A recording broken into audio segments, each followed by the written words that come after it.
urban decay in Beaumont, and the ditch to nowhere. Let's get dialed in.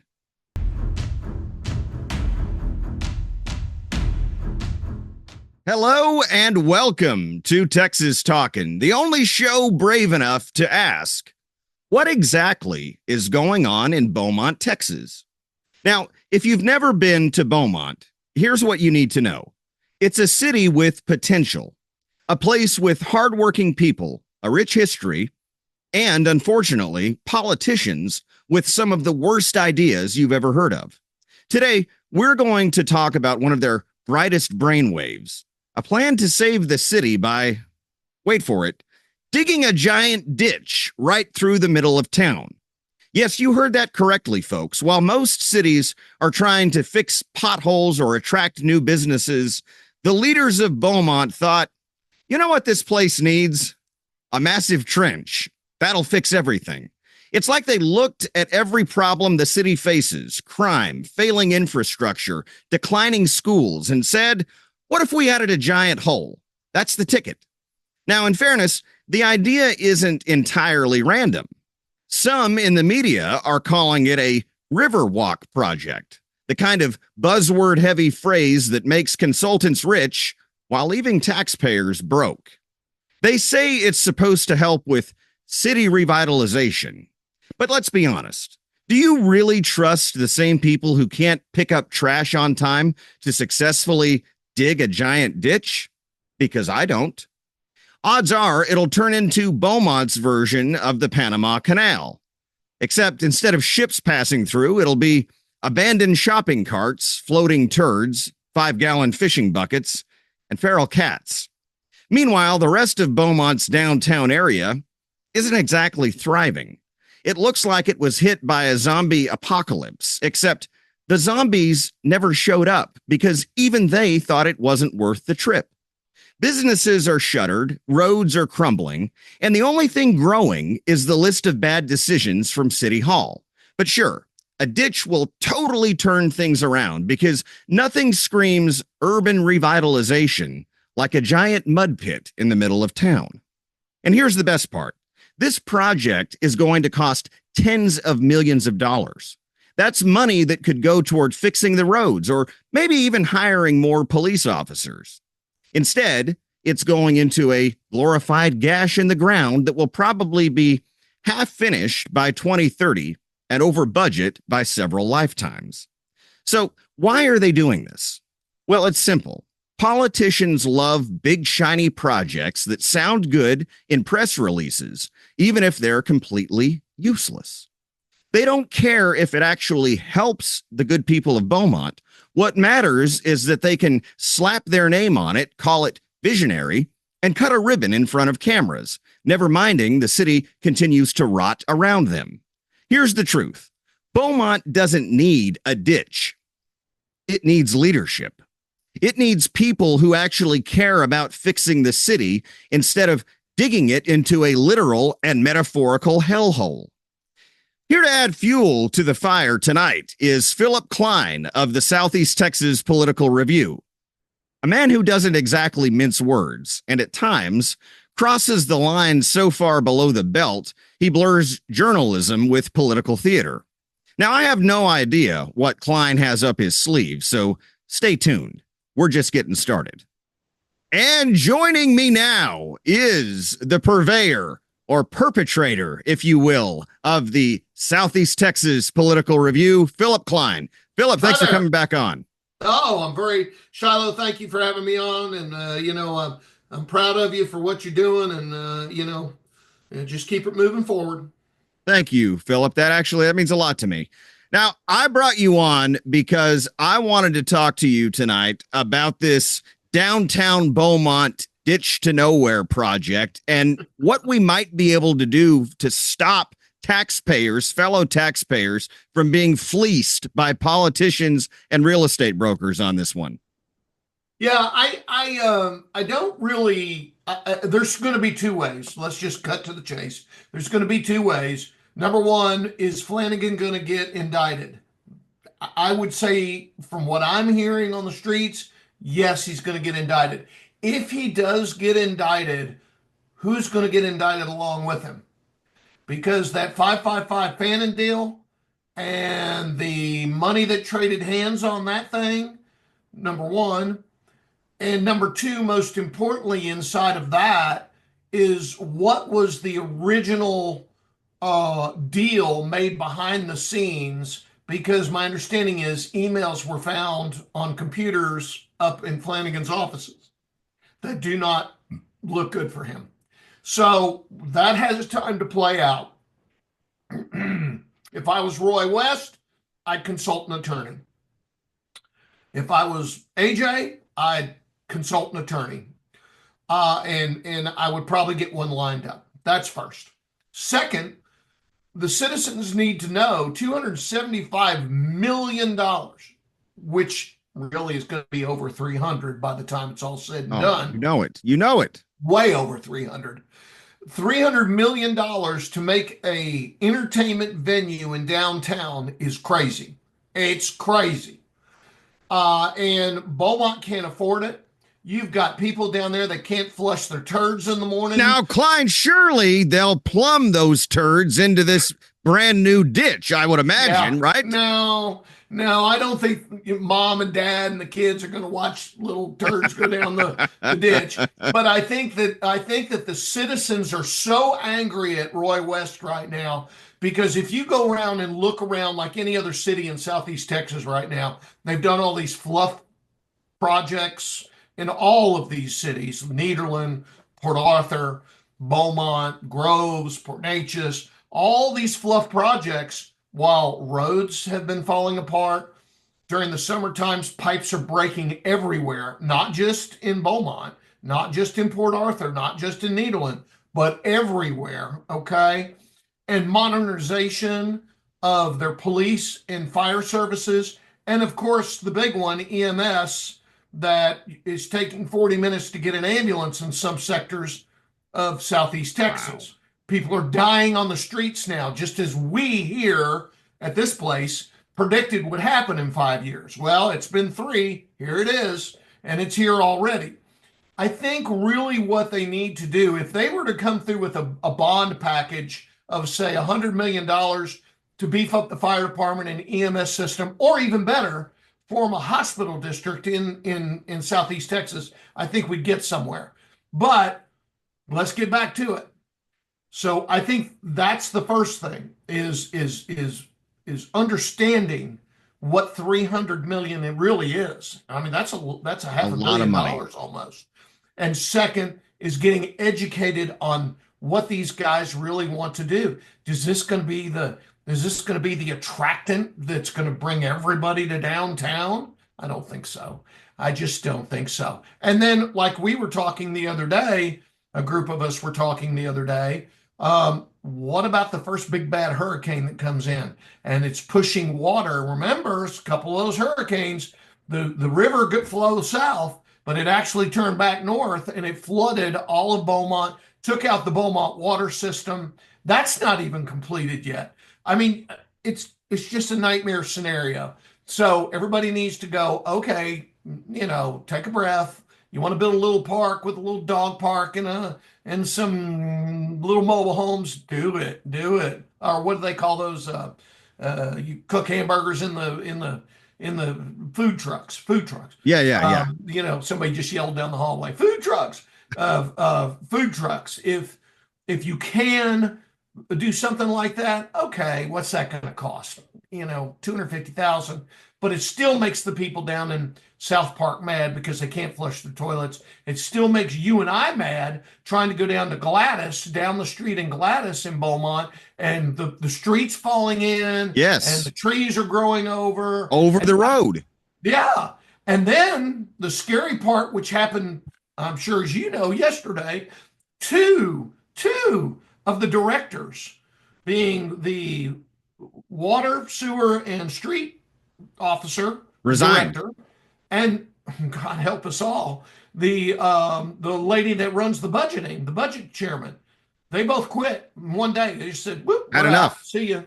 So Bad speaking of enough. nightmare scenarios, you just mentioned it a minute ago, but you've said it on many occasions, and that is Beaumont is well on its way to becoming Port Arthur. How do we reverse course?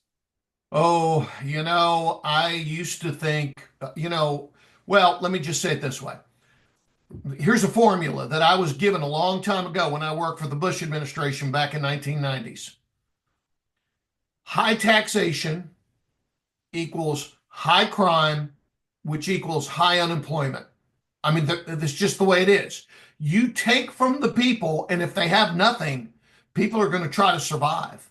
Mm-hmm. And that's what you see is happening right now in Jefferson County. High crime equals high unemployment from high taxation.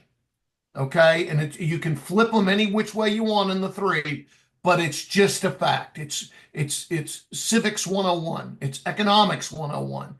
You take from the people, they have less to spend. The less they can go out to the movie, go to McDonald's and have a hamburger for what? $4 now? Is that what it is? $4 for a Big Mac? They don't have money to go do the things they need to do. I think with the Trump administration coming in, I think you'll see meat and food prices come down. I think Yeah. all these things will help relieve some of it, but that doesn't give you the green light to go downtown Beaumont and spend 300 million. It's craziness. But it's what, I think you and I have talked about it when you came and sat in this office. OPM, other people's money. And the problem is you get some people that get elected to office, they get a they think they get a blank checkbook, and they start spending other people's money, our tax dollars, i.e., what you're seeing is the school district sucking the money out of Jefferson County, Texas.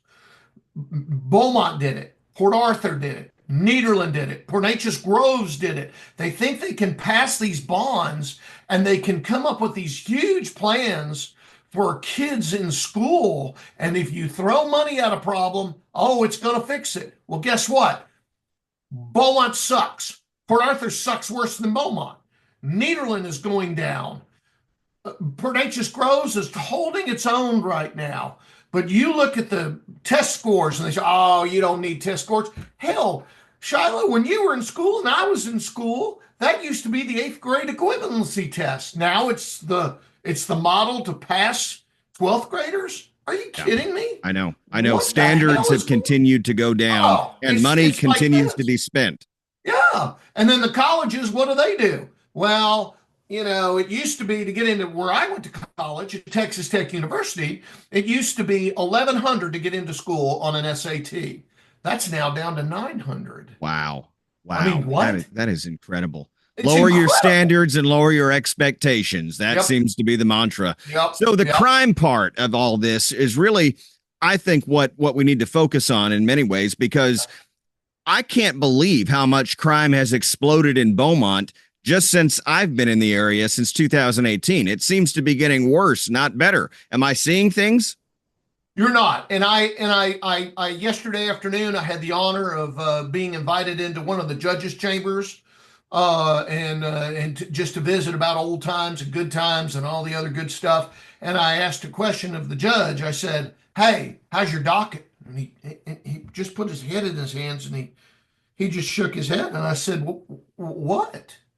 He says, "We're overrun. We've got so much crime in Jefferson County. We run them through here, and I try to give them a chance, but it's not working, Philip.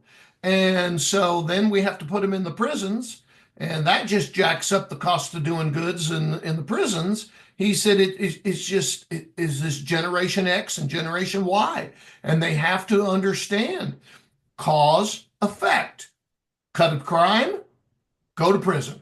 They have to understand that. And he said, that unfortunately, that's the direction we're going. So Port Arthur was recently, and I'm sure you saw this, ranked as one of the worst small cities, not just in Texas, but in the entire country. How can people recover from such dire straits? I mean, is it too late for Port Arthur, or is there something that can feasibly be done with its leadership to turn things around? Yeah, I think the bottom line is Port Arthur has to hit rock bottom. I think the state needs to come in and pull the annexation of the city.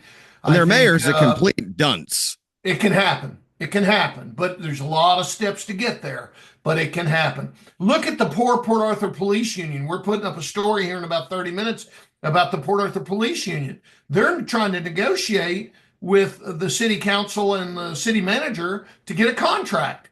They can't get a contract.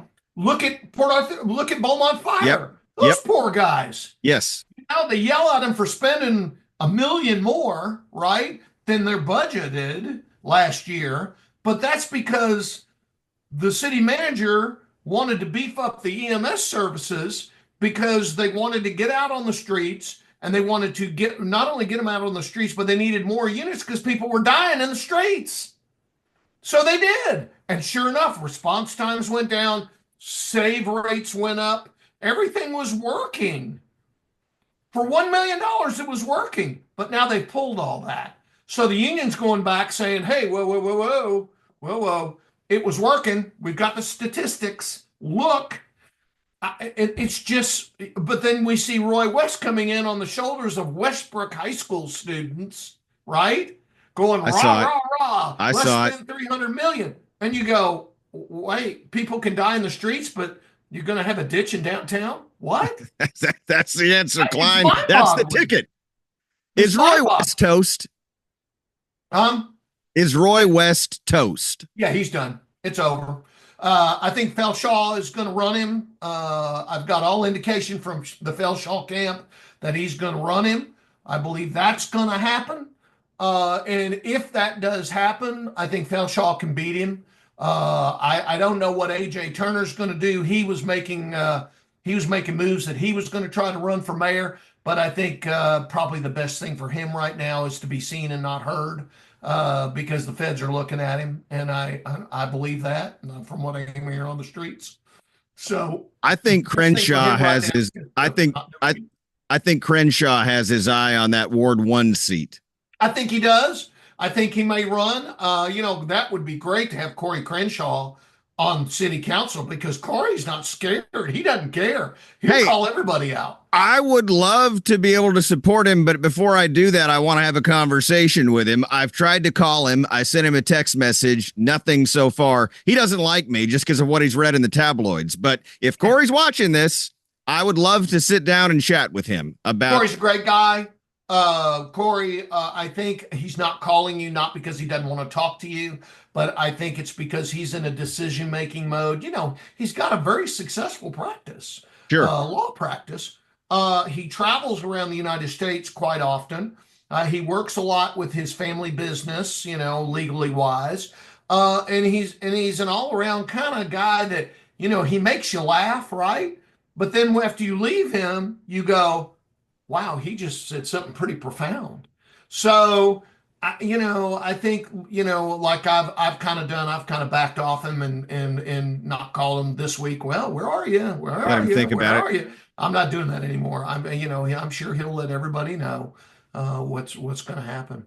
All right, Klein, who are the top contestants for this year's Gadfly Award? I don't know, but you're in there. I can guarantee you. You're number 4 on the list.